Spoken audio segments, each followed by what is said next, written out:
आपने अक्सर देखा होगा और अपने समाज में आसपास लोगों से ये अक्सर सुना होगा कि फलाना संस्थान में एक पोजीशन के लिए वैकेंसी निकली, बहुत सारे बच्चों ने भरा।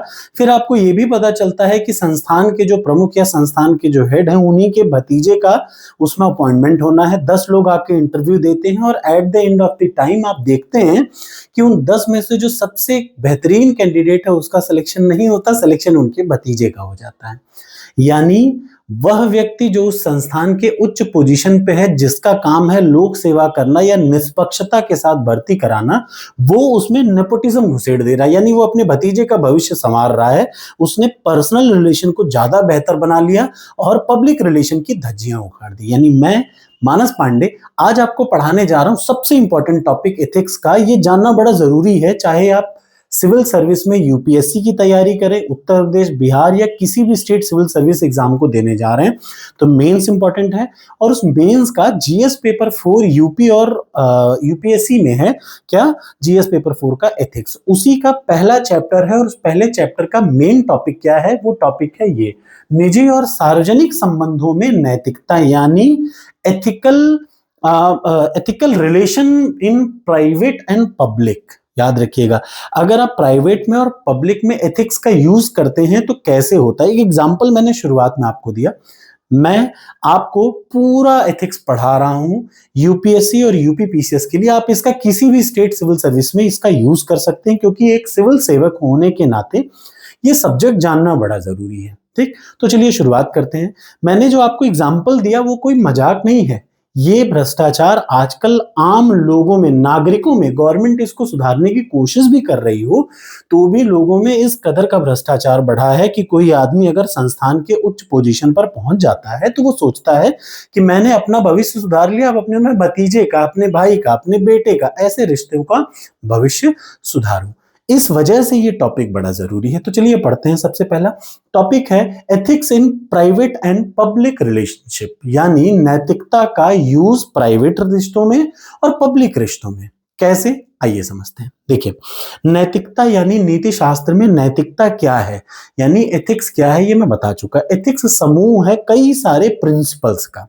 प्रिंसिपल का मतलब कई सारे सिद्धांतों का समूह है, जो जिनके आधार पर हम ये बता सकते हैं कि ये सही है, ये गलत है। जैसे एक सिद्धांत है ऑनेस्टी का, एक सिद्धांत है फेयरनेस का, मतलब पारदर्शिता।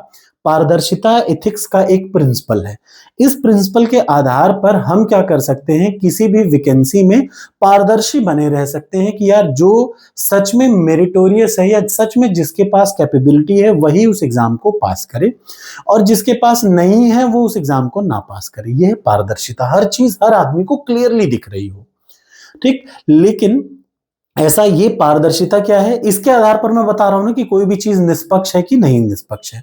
तो एथिक्स सिंपली, मैं आपको पूरी सीरीज है, ये प्लेलिस्ट जरूर देखिएगा, शुरुआत की क्लास में सब समझ में आ जाएगा। एथिक्स क्या है, ethics are the guiding principle, जिसके आधार पर हम डिसाइड करते हैं कोई चीज सही है कि गलत है, अच्छा है कि बुरा है, ऑनेस्ट है कि डिसऑनेस्ट है। ये सारी चीजों को हम लोग एथिक्स कहते हैं। अब अगर इस एथिक्स का यूज हम लोग करें, याद रखिएगा, अगर इन सिद्धांतों का, एथिकल सिद्धांत कौन कौन से हैं, जैसे सच्चाई, सत्यनिष्ठ, ठीक, पारदर्शी होना, ठीक, जन सेवा, ये एक एक चीज याद रखिएगा। जैसे ट्रांसपेरेंसी, इंटीग्रिटी, मैं आज ईमानदार हूं, कल थोड़ा ज्यादा पैसा मिला बहक जाऊं। इंटीग्रिटी, अखंडता, मैं आज ऑनेस्ट हूं, मैं थ्रू आउट ऑनेस्ट रहूं। ये सारे सिद्धांतों का यूज प्राइवेट में और पब्लिक में कैसे करना है ये मैं समझाने जा रहा हूं। तो देखिए, सबसे पहले मैंने यहां दो चार्ट बना रखा है, एक है पब्लिक, एक है प्राइवेट। देख लीजिए, सबसे पहले पहलू यानी किस एस्पेक्ट में लिखना है।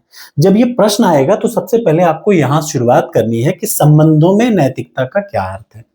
याद रखिएगा, संबंधों में नैतिकता यानी रिलेशन में एथिक्स का क्या यूज है। तो देख लीजिए, एथिक्स इन रिलेशनशिप मतलब होता है एप्लीकेशन ऑफ मॉरल प्रिंसिपल, जैसे honesty, integrity, fairness, empathy, respect, इन सबका in dealing with others, whether in personal relation, whether in public relation. यानी एथिकल सिद्धांतों का, नैतिक सिद्धांतों का पर्सनल रिश्तों में भी यूज करना और पब्लिक रिश्तों में भी यूज करने को बोलते हैं क्या, इसको बोलते हैं एथिक्स इन रिलेशनशिप।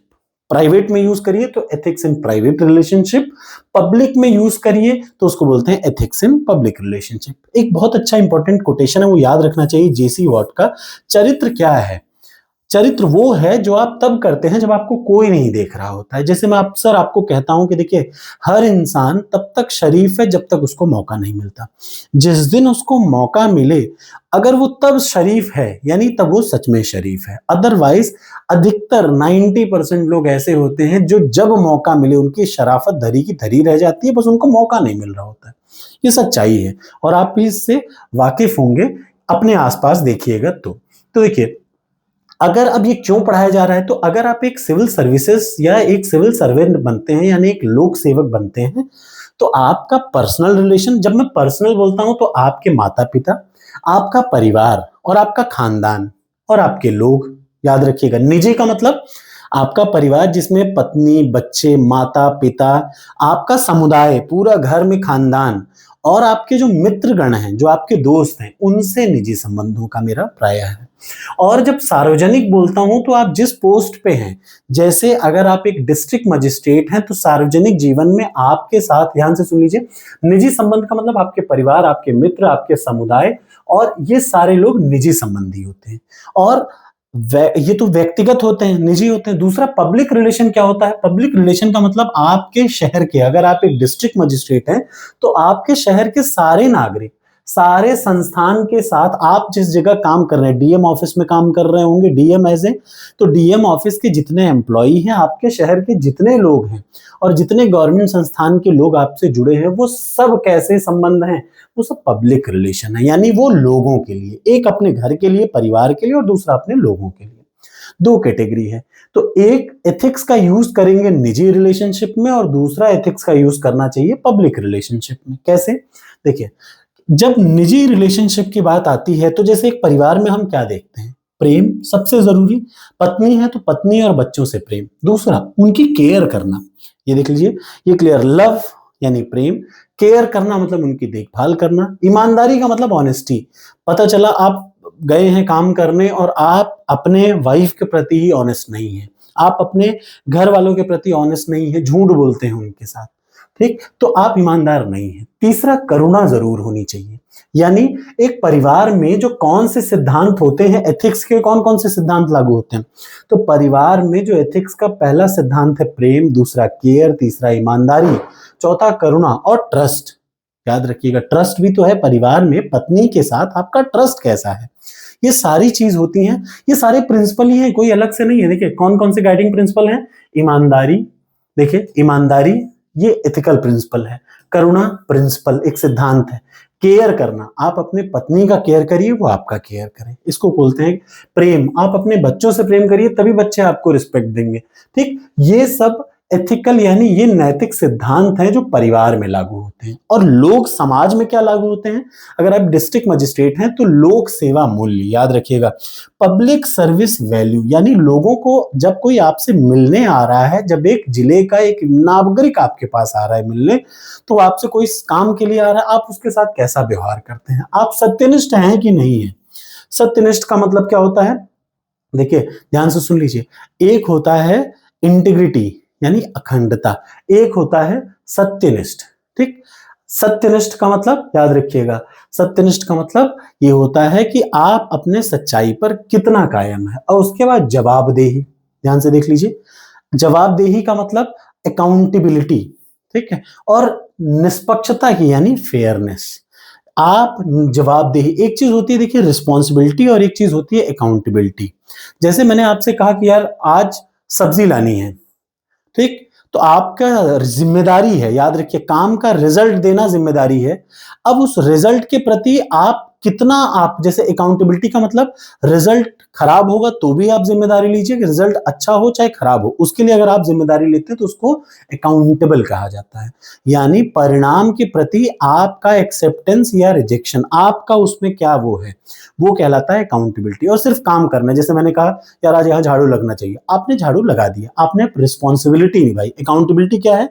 अच्छा झाड़ू लगा कि बुरा झाड़ू लगा, इसका भी तो आपको लेना पड़ेगा ना, तो वो अकाउंटेबिलिटी हो गई, ठीक। अब देख लीजिए, ये सारे प्रिंसिपल मैं आपको समझाऊंगा। ठीक, अगला हमारा लक्ष्य क्या होता है? देखिए, सामाजिक जीवन में और पारिवारिक जीवन में एथिक्स का यूज करने का लक्ष्य क्या है?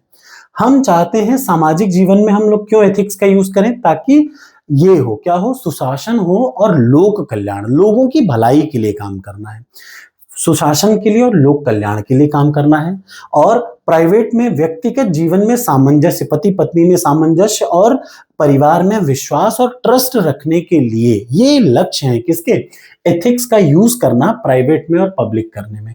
अगर एथिक्स का आप पर्सनल रिश्तों में यूज करेंगे तो आप क्या होगा? आपसी सामंजस्य अच्छा होगा, विश्वास बढ़ेगा, ट्रस्ट बढ़ेगा। और अगर आप प्राइवेट के बजाय पब्लिक रिलेशन में आप इन सब का यूज करेंगे तो लोक कल्याण के लिए आपका नाम बढ़ेगा और सुशासन आप अच्छा चला पाएंगे, यानी आप चीजों को अच्छे तरीके से टैकल कर पाएंगे। ठीक, तो शुरुआत आपको यहां से करनी है कि क्या होता है यूज करना एथिक्स का प्राइवेट में और पब्लिक में। अगर एथिकल प्रिंसिपल का प्राइवेट में यूज करो तो एथिक्स इन प्राइवेट रिलेशनशिप, अगर एथिक्स का यूज करो पब्लिक रिलेशन में यानी उनके प्रिंसिपल का, तो वो हो जाएगा एथिक्स इन पब्लिक रिलेशनशिप। दोनों के अलग अलग क्या है देख लीजिए, सिद्धांत है। जैसे प्राइवेट में ये सिद्धांत है, पब्लिक में ये सिद्धांत है। प्राइवेट का ये लक्ष्य होता है, पब्लिक का ये लक्ष्य होता है।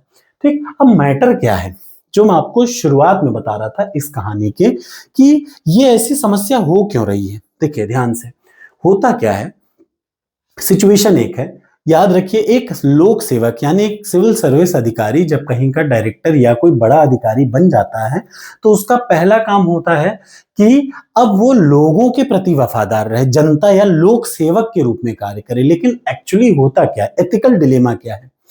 आपने आपने दो पोस्ट पे वैकेंसी निकाली, तुरंत आपका एक रिश्तेदार आ गया कि यार मैं आपका सगा भतीजा हूं, मुझे इसमें से एक पोस्ट दिला दो। आपने दो वैकेंसी निकाली, आप चाह रहे हैं कि एक निष्पक्ष रूप से काम हो रहे, लेकिन अब डिलेमा क्या आ गया? डिलेमा ये आ गया कि आपका भतीजा आपके पास आ रहा है कि चाचा ये नौकरी मुझे चाहिए। उस समय एथिक्स का यूज करना, ध्यान से सुनिए, सबसे बड़ा ये टॉपिक पढ़ाने का यही है कि एथिक्स का पब्लिक में यूज करना, मतलब दो वैकेंसी निकाली जनरल लोगों के लिए, लेकिन एक प्राइवेट आदमी बगल से आपका भतीजा आ गया, चाचा ये नौकरी मुझे चाहिए। तो अब चाचा के सामने दुविधा आ गई, दो में से एक वैकेंसी मैं अपने भतीजे को दे दूं और एक वैकेंसी पे जनरल काम करूं। ये गलत है कि नहीं है? ये शुद्ध रूप से गलत है।